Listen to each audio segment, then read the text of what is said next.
But thanks for coming along this morning. For those of you who don't know, I'm Edward Perry. I'm Operations Director at Knowsley Hall and Safari, and I also chair the Knowsley Place Board. This is our second Ambassadors meeting, and it's great to see so many familiar faces and indeed so many new faces. But before I begin, if I could just say thank you to Lindsay Tyre, and the team at the Sweets. Thank you, Lindsay. It's really much appreciated hosting this event. And remember, we do have a Twitter account. There was lots of chat about Twitter earlier on today, and our account is @KnowsleyUK. Now, as most of you know, I've been working with other private sector colleagues with the support of the local authority to raise the profile of Knowsley as a great place to live, a great place to visit, a great place to invest, and a great place to do business.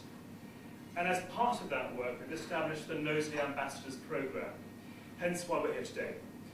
The programme is all about us coming together, talking, making connections, and hopefully learning a lot more about our place, our region, and our place in our region, so that we can all share a more positive message about Knowsley, the place. But for those of you who may not know, Steve Smith is a great British Olympian who competed at the very highest level of his sport, high jumping. He certainly knows what success feels like and has the medals to prove it. So brace yourself for some fascinating sporting analogies and anecdotes, but also an insight how working for success, in Steve's case, sport, can be translated into business. It really is fascinating stuff. But it's not just Steve's sporting career that makes him an ideal speaker for us today. He also happens to be a very successful businessman.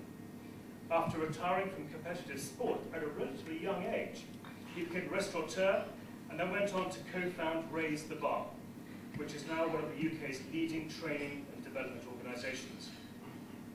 With an office at King's Business Park, Steve knows what a great place Knowsley really is to do business. And as a local lad himself, he really couldn't be a better ambassador for our place.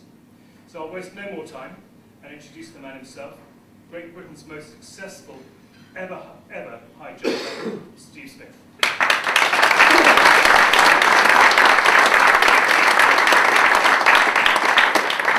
Thank you, everybody. It's really nice to be here actually because well, I live in Formby and my office is there, so it's kind of right in the middle and it's kind of on the way and you get a free bacon butty. So I thought it's an absolute no-brainer.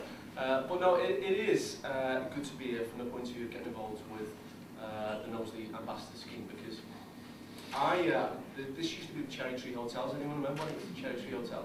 So my dad worked just over the road in Massey Ferguson's, played for the football team, and I remember coming here for my first ever sip of alcohol, which was a sip of my dad's brown ale mix in the bar in the Cherry Tree.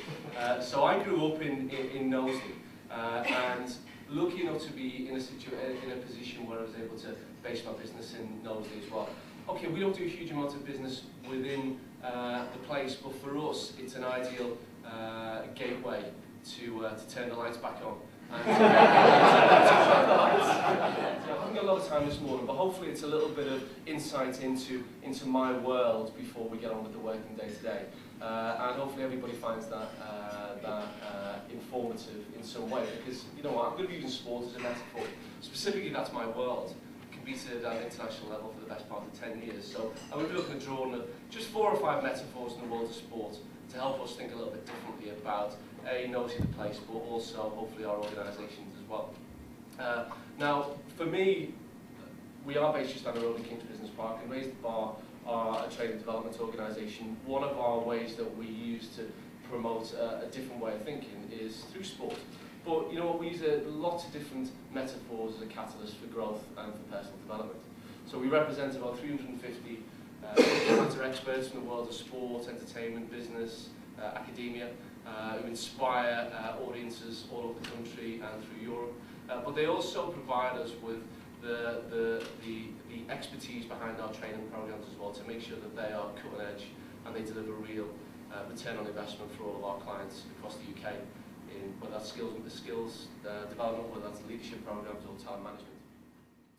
But you know, rather than go into that, you know what, it's obvious because everybody here is successful within their own right, within their own organisations, and whether it's sport, whether it's business, whether it's personal life.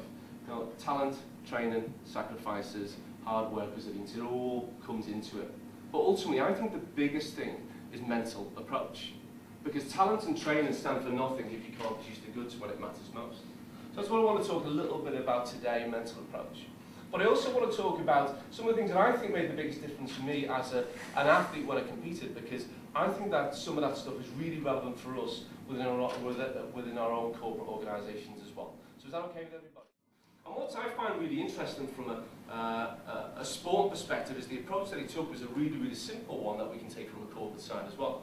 So he had a very, very simple five-step approach that he would take with all of his athletes. So if you imagine the analogy, if he sat down with Jessica Ennis and he sat down with maybe Mo Farah or Jess and a coach, and every year he goes through the same appraisal format. So, and it looks a lot like the appraisal format that we may take with our staff as well. So the first step is you sit down and understand exactly where they are.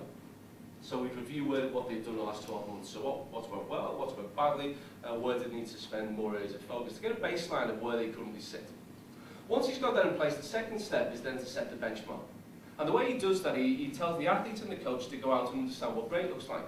So when you look at the performers currently taking a gold medal, what does their lifestyle look like?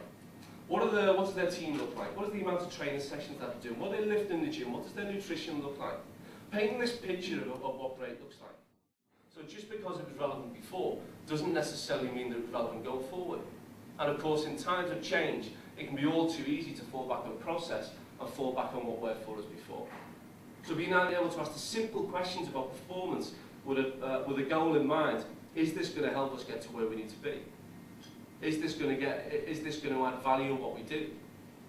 Is this going to help us win more customers? Is this going to help us close more deals? Is this going to increase my network? Is this going to increase our customer service numbers? Making it really easy for our people to understand exactly what the priorities are.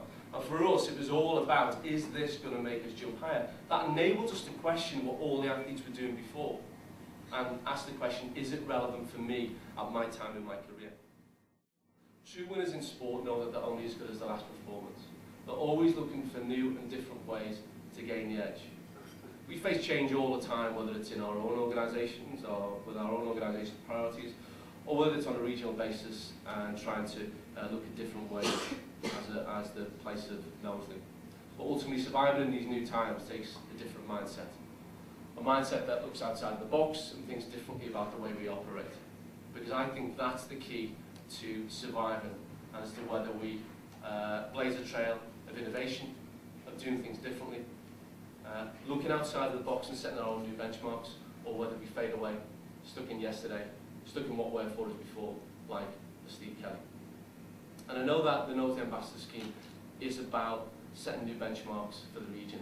I know that it's about us thinking differently about how we engage and how we become successful in our own businesses.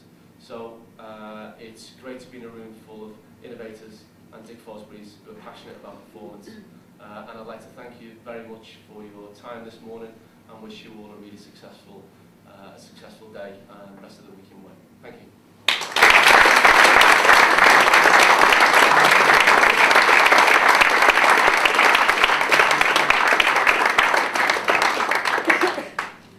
Steve, that was outstanding. Thank you very much indeed.